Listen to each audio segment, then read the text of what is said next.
Connie, I can't remember a time when you weren't a part of the Washington, D.C. theater community, but you had to come here from somewhere.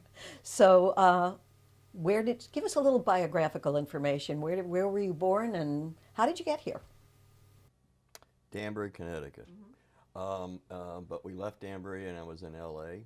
My mom divorced my father and I went to UCLA, and that's where I started writing plays. My fourth year there. That was during Vietnam, so it was there was a fifth year. So then I was writing plays there, even though I was an English major. And then I was going to grad school because it was either that or being drafted. But I would have gone anyway. And it was, I applied to English departments and I applied to theater departments. And the theater departments wanted me and the English departments weren't too crazy to have me and give me a full scholarship. So I got a full scholarship or fellowship in those days to University of Minnesota. And I turned down Yale Drama School because their money wasn't as big as Minnesota's. That might have been a mistake. But I didn't like Minnesota. It's a horrible place to be. The weather's just despicable. But it was the Guthrie Theater and Jessica Tandy. And what brought you to Washington? Harry Bagdasian. They did at New Playwrights Theater here in D.C. They did my play Hagar's Children. And Hagar's Children, Bobby Small directed it, and it had teenage kids. It was about teenagers, and he actually had teenage kids doing the roles, and it was a big hit for the theater. It's probably their first dramatic hit. They had Kenny and Grunman working on music, Timmy. So those were what they were really. But then this was a big hit, and Joe Papp came down and saw it and brought the whole cast and me and everybody up and did it up there at Public Theater for 80 performances. Tell me about working with Joe Papp. What was it like to have Joe Papp come down from New York, see your play at this little theater in Washington, and bring the entire company and the play up to New York? What was that like? Oh, well, first of all, Harry went crazy.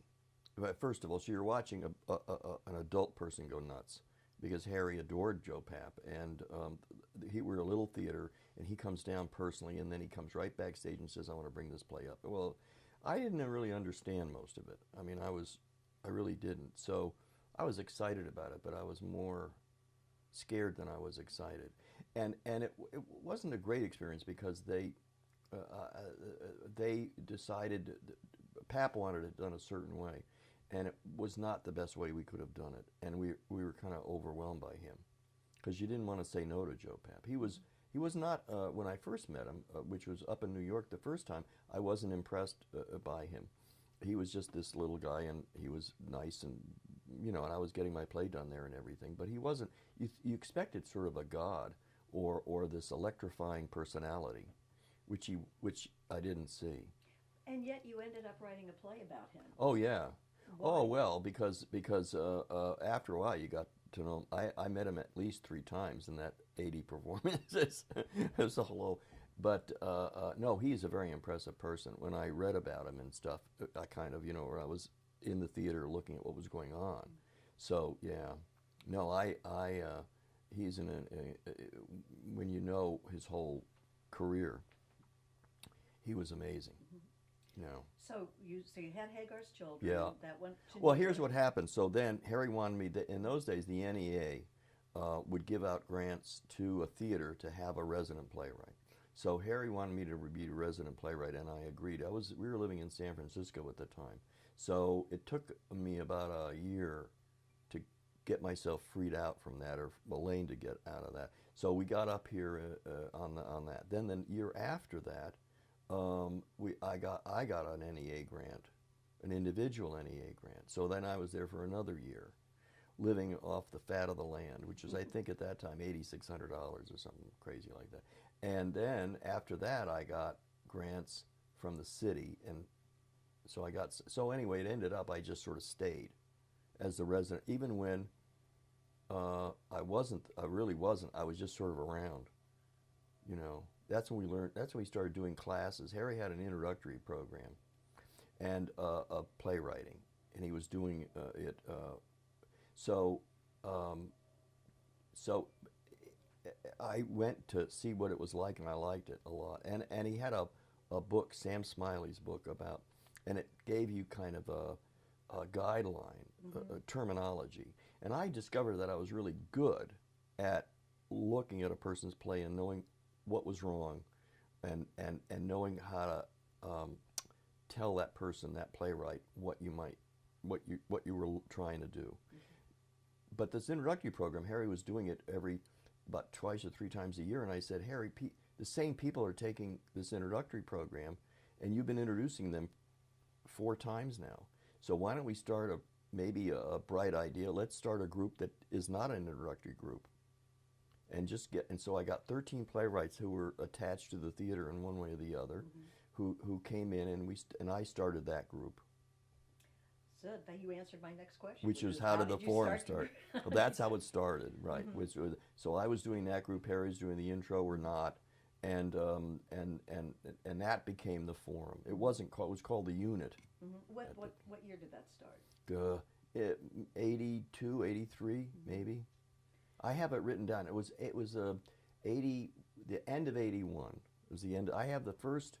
My first notes on whose plays are we reading tonight, that sort of thing. I always kept a record of that, so that if someone hadn't been brought in, I would notice it. So that first note was in, I think, December of 81.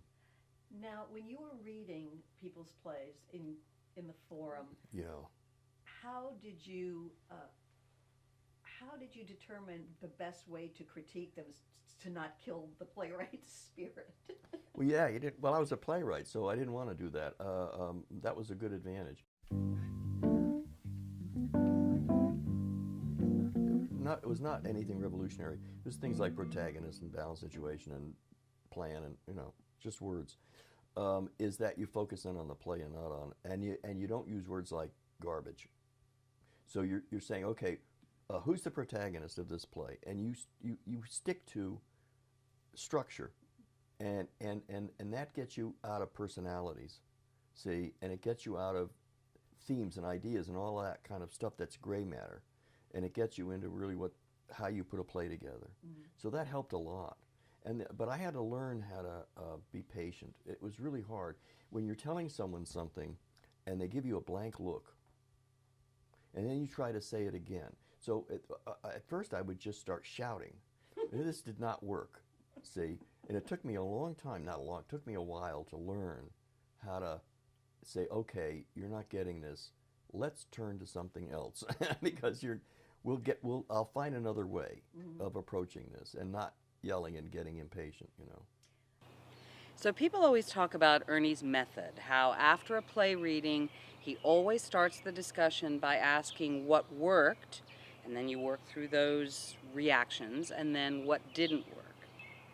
I think that for playwrights, the post-show discussion can often be excruciating. I've directed a lot of play readings for Ernie, and before that, I was in many play readings for Ernie. The playwright just has to sit back and drink in the reactions, good or bad, and then they can take notes and think about it later.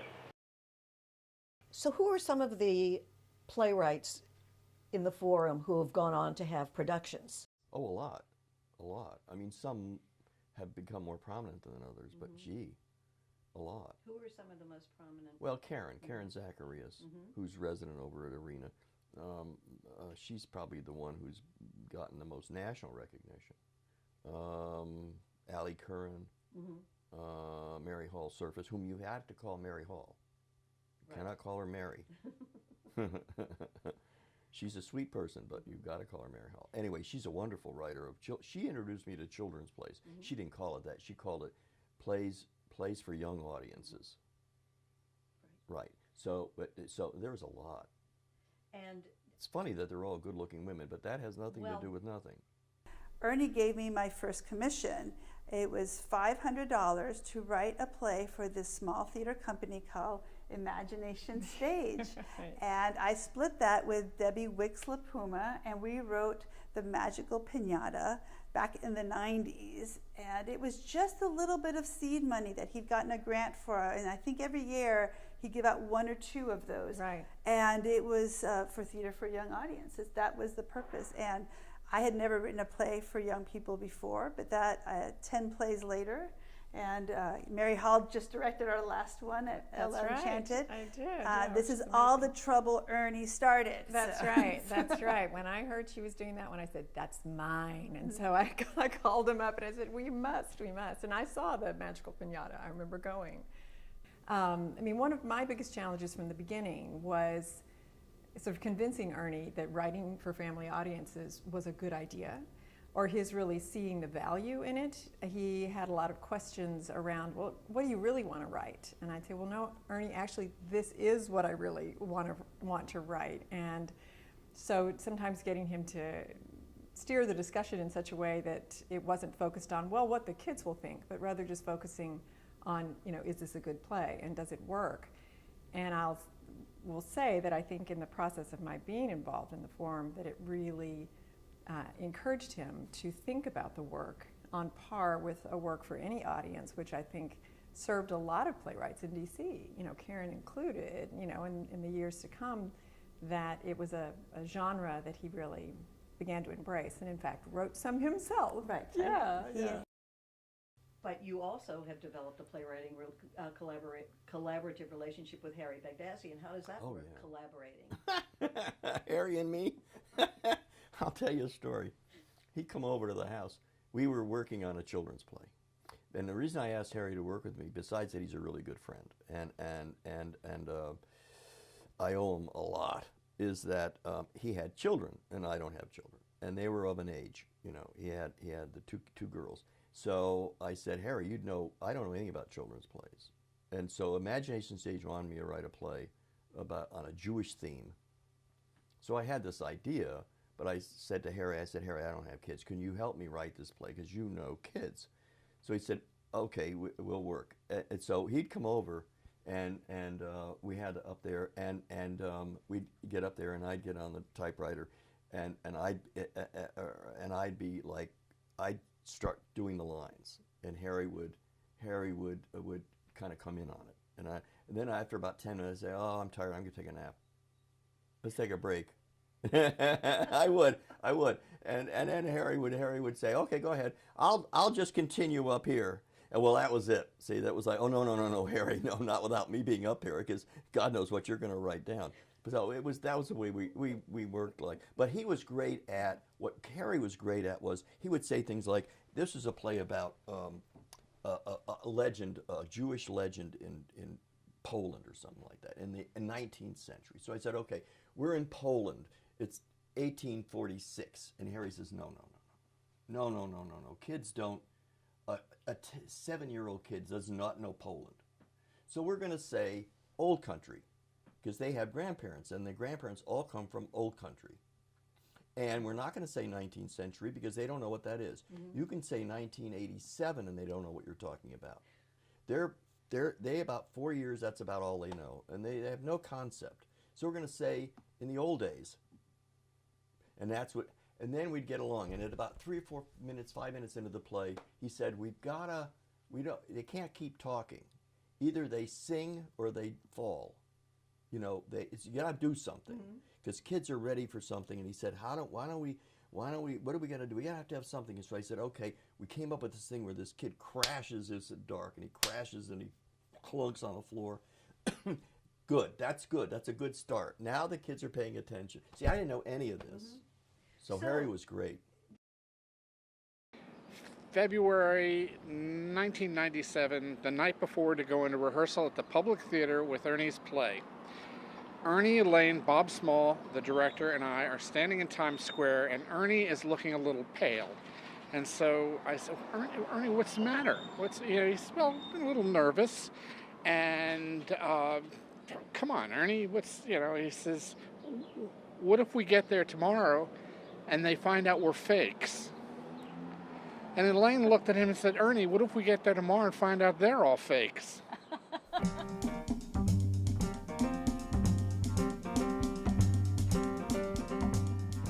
You're writing all by yourself. You know this. And then you finish the play and you kiss ass a producer and they say, we'll do your play for half of nothing. And then you've got to meet a director. And that's already an experience. And then the director introduces you to a cast. And then he introduces you to a stage manager, and then to a set designer, and then to a costumer, and then to the lighting designer. If the lighting designer is not on pot and gone completely crazy upstairs, so you maybe never meet him. But so all of a sudden you're part of a team, you know? So it's schizophrenic. When I'm like relating to someone as a playwright with another playwright, I'm very good at sharing and caring about that person. And that's what helped me a lot. And it was like, so, and also I learned a lot from I had to tell them something, and then I'd end up going, oh, wait a minute, that's interesting. I didn't know that. I can use that myself, you know. You did something a little off the beaten track for what I would consider to be a playwriting course, which is that you brought critics in to the forum. Critics. Well, the main thing about critics is that they're really not critics, they're reviewers. And so they're not there to analyze your play. They're there to tell the audience, in their opinion, whether the audience should spend the money to go see that play. So I don't expect, and if they do try to analyze the play, I don't pay attention because they don't know what they're talking about. They're not doing their job. So that's the first thing. But then I started out with, I was spoiled because of Richard Coe. Richard Coe was the critic when I first got here, and he'd been the critic on the Post forever. And he was a very sweet guy and a very nice person. And he was very supportive of Harry and the theater because we were doing all new plays. And so he liked my Hagar's Children, and the play I wrote after that, it was a big hit. And then we got Dave Richards, and Dave Richards was another matter entirely. He was terrible. He was very negative and very nasty. He was a nice person. I'd made him, you know, and I couldn't get over it. I said, "You're human," and on paper he would just be nasty. Jesse's Land was a play I wrote, my third or fourth play, which was a hit in New York, by the way, later on. But Dave Richards, the headline, he said, I didn't write the headline. The headline said, Jesse's Fallow Land. Ooh. And what he said about it was worse than the headline, you know, and he didn't need. Now, the thing is that I'm a personal friend of Lloyd Rose. And Lloyd Rose was a critic after Dave Richards and after the other schmuck that was there. And she was a critic there for 10 years. Now, she was a really good critic. And I learned a lot from her about what a critic should be doing. And that helped a lot. So when with the playwrights, I'd bring her in. Mm-hmm. See? Oh. I had Richard Coe come in. For our first conference, Richard Coe would come in. I'd say, well, I want you to meet a critic. He's not necessarily your enemy. You just got to know this is what he's going to tell you what he's trying to do. And you make him a real person.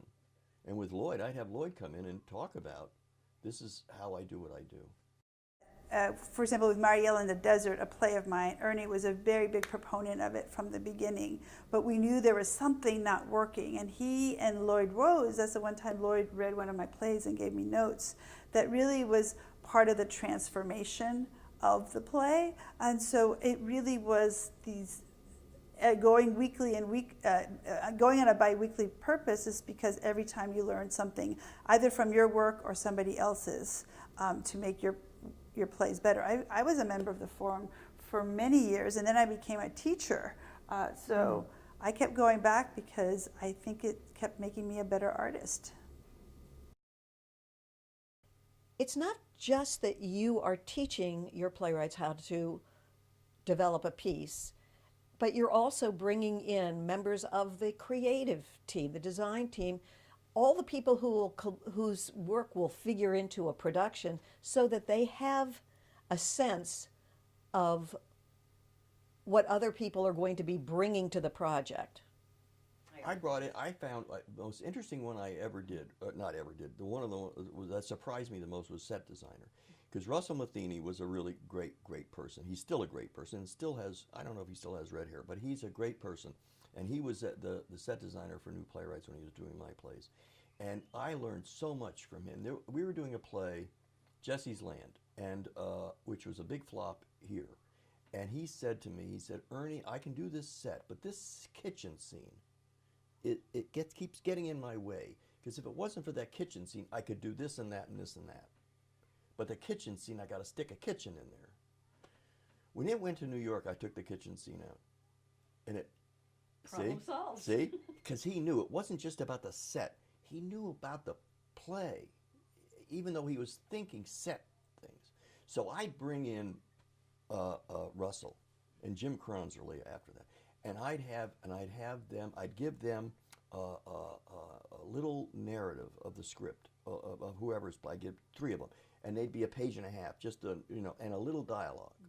I'd say okay, and I'd say we'd get a blackboard up or some, and I'd say okay, what's your set going to be? And he'd say, well, okay, you've done this. He's asked questions, and it was amazing when it was done.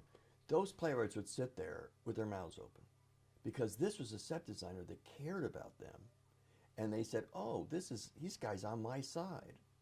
I can't be. I don't." Have to be. And he would say things like, "Why does this play take place in the trailer when it looks like you really should be out and do this and do that?" We says, "Well, I don't know. It's like," he said, "Look, this is how I do it." He had this one play that was like it took place in Bavaria. I mean, all over Bavaria. And he said, and everybody said, "Oh, He said, "Okay, this is how I do it. Here's the source theater budget. I'd have a stick, and I'd have a flag on it, and a stick, flag, meant we're in the fort, or in the castle. Then I take the sticks off. They take them off, put green stuff on it, and we're in the forest." And they'd sit there going, and he said, "Now when you do the arena stage one, besides having a chandelier, which they have in everything they ever do, even cowboy stories." He said, "This is how I do this one. This is the $10,000 one, And he'd do that, or they'd talk about how actors got to move. You got to have different levels, and playwrights learn a lot from their colleague. They know a lot of things. Costumer, I had what's her name come in? The great costumer. I don't know. She's retired now. Anyway, she was the one over at Roundhouse. Yeah. Yeah, you know who I mean. Yeah, I know her. And she, what can they talk about? She was my costumer for the Joe Papp play, and she said, "Boy, I got a lot of work to do here. Everybody wears tan." Rosemary Pardue. Rosemary Pardee. Yeah, and then Yeah, but They come anyway, up with a new he one. said this is all 1950s. It's all men except for one woman, and they're all going to be wearing the same suits. Thank you for that. But what she did was, Joe Papp wore dungarees. See, and it changed everything. And one guy would be well fitted, another guy, the chubby guy we had in there, would not be well fitted. So she could do things. She brought in all her drawings for the playwrights, and started talking about, this is how I did this one, and this is what I was working. See these colors? What do you see in these colors? And they would all look and go, well, there's green in there. Well, wait a minute. There's a lot of green in everything. There's a little green in everything. He said, yeah. Why? And we're sitting there like, she really knows it. She's finding things in the script that in a million years we wouldn't know.